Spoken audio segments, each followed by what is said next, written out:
નમસ્કાર મિત્રો, વેધર ઇન્ફોર્મેશનમાં આપનું સ્વાગત છે અને હું છું પરેશ। ખાસ કરીને આજના વિડીયોમાં આપણે ગરમી, ઉકળાટ, તાપમાન અને જે પ્રી મોન્સૂન એક્ટિવિટીના ઝાપટા છે તેના વિશે ચર્ચા કરવાની છે। સૌપ્રથમ તો આપને એ જણાવી દઉં, છેલ્લા ઘણા દિવસથી આપણે પ્રી મોન્સૂન એક્ટિવિટી જોઈ રહ્યા છીએ, પણ હવે આ પ્રી મોન્સૂન એક્ટિવિટી છે એ આવતીકાલથી એટલે કે 24 કલાકની અંદર હવે આમાં ઘટાડો થશે, પછી છૂટાછવાયા કોઈ જગ્યાએ સામાન્ય ઝાપટા પડે એ વાત અપવાદ રહેશે, પણ પછી પ્રી મોન્સૂન એક્ટિવિટી છે જે છેલ્લા ઘણા દિવસથી તીવ્ર પ્રી મોન્સૂન એક્ટિવિટી થઈ રહી છે એ આપણે બંધ થાય તેવી શક્યતાઓ છે। ખાસ કરીને અત્યારે ઘણા બધા ઉનાળુ પાક હોય, બાગાયતી પાક હોય, એના ખેડૂતો ચિંતામાં હતા, એના માટે આ એક રાહતના સમાચાર ગણી શકાય। એટલે પ્રી મોન્સૂન એક્ટિવિટી છે એમાં ઘટાડો થવાનો છે।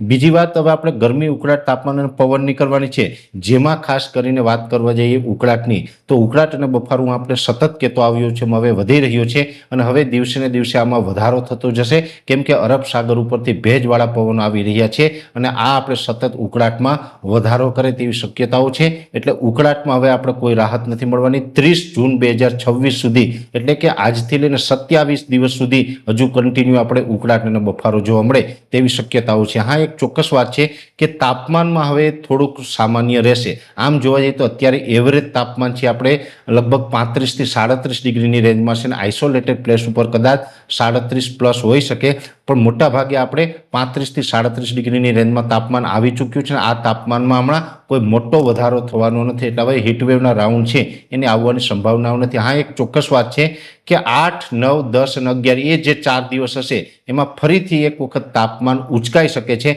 છતાં પણ એ તાપમાન 40 ને પાર નહીં થાય, એ લગભગ 38 થી 40 ડિગ્રીની રેન્જમાં આવે તેવી શક્યતાઓ છે। એટલે 8 થી 11 જૂન 2026 એ સમયગાળો છે એમાં એક વખત તાપમાન ઉંચકાઈ શકે છે। બીજું પવનની વાત છે તો પવનની ઝડપ અત્યારે નોર્મલ કરતાં થોડીક વધારે છે।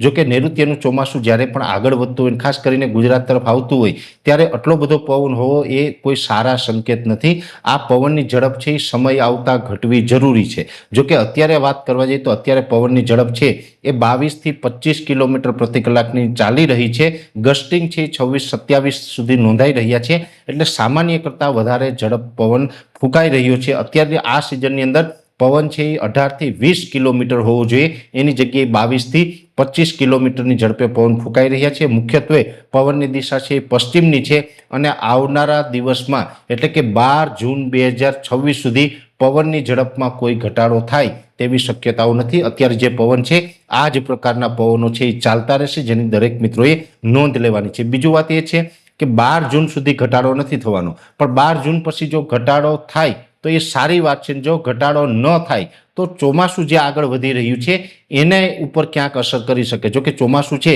એ ગુજરાતની અંદર નિયત સમયે એટલે કે 15 જૂન આસપાસ આવી જ જવાનું છે, એમાં આપણે કોઈ ચિંતા કરવાની જરૂર નથી। પણ ઘણી વખત ચોમાસું આગળ વધતું હોય અને ચોમાસાની એન્ટ્રીમાં પણ જો પવનની ઝડપમાં ફેરફાર ન થાય તો શરૂઆતના વરસાદ છે એ તોફાની બની શકે છે, એટલે ક્યાંય ને ક્યાંય આપણે નુકસાનરૂપ પણ સાબિત થઈ શકે છે। હવે આગળ 12 તારીખ પછી શું થાય આપણે જોવાનું છે, પણ પવનની ઝડપ અત્યારે 12 તારીખ સુધી કમસે કમ ઘટવાની શક્યતાઓ નથી દેખાતી। બીજા નંબરની અંદર અત્યારે લગભગ વિસ્તારોની અંદર વાદળછાયું વાતાવરણ જોવા મળતું હશે। લગભગ ગુજરાતના 50% જેવા વિસ્તાર એવા હશે કે એમાં વાદળ છવાયેલા હશે। વાદળ છવાયેલા છે, OLR એટલે કે out going long wave radiation છે એ ચોક્કસથી ડાઉન થયું છે। OLR ડાઉન થયું એક સારા સંકેત છે, પણ આ વાદળછાયું વાતાવરણ છે એ પણ આપણે લગભગ ચોમાસું જે સ્ટાર્ટ થાય, ચોમાસાની શરૂઆત થાય ત્યાં સુધી હવે આ જ પ્રકારના વાદળછાયા વાતાવરણ પણ જોવા મળી શકે છે। હવે આપણે એકદમ ઓલ ઓવર ગુજરાતનું આકાશ છે એકદમ ચોખ્ખું થાય તેવી સંભાવનાઓ ખૂબ ઓછી છે। કોઈને કોઈ વિસ્તારની અંદર વાદળછાયું વાતાવરણ છે એ રહેવાનું છે અને વાદળછાયા વાતાવરણને કારણે પણ ઉકળાટ અને બફારો છે એ વધારે અનુભવાશે। અને ખાસ કરીને જોવા જઈએ તો આ સિઝનની અંદર તાપમાન પણ ક્યાંય ને ક્યાંય સામાન્ય આસપાસ હોય, એટલે કે 36 ડિગ્રી 37 ડિગ્રી જેવું તાપમાન હોય, ઉકળાટ અને બફારો હોય, ઉપરથી વાદળછાયું વાતાવરણ હોય, એટલે શરીરમાં સુસ્તી, માથું દુખવું આવું પણ આપણે ક્યાંય ને ક્યાંય સમસ્યા છે એ આવતી રહેશે, જેની દરેક મિત્રોએ નોંધ લેવાની છે। એટલે ખાસ કરીને ઉકળાટ, બફારો, પવન, તાપમાન, પ્રી મોન્સૂન એક્ટિવિટી, ચોમાસાના વરસાદ અને વાદળછાયા વાતાવરણ વિશેની ખૂબ અગત્યની માહિતી છે આપવાનો પ્રયત્ન કર્યો છે। વિશેષ માહિતી છે નેક્સ્ટ વિડીયોમાં આપવામાં આવશે। અત્યારે આ વિડીયોની અંદર એટલું જ। અંતમાં દરેક મિત્રોને વિનંતી રહેશે વિડીયોને લાઈક આપીને દરેક ગ્રુપમાં શેર કરી દેવો। જો તમે અમને યુટ્યુબ ઉપર જોઈ રહ્યા હોય તો ચેનલને સબસ્ક્રાઇબ કરજો, સાથે ફેસબુક તથા ઇન્સ્ટાગ્રામ આઈડીને ફોલો કરજો। નમસ્કાર।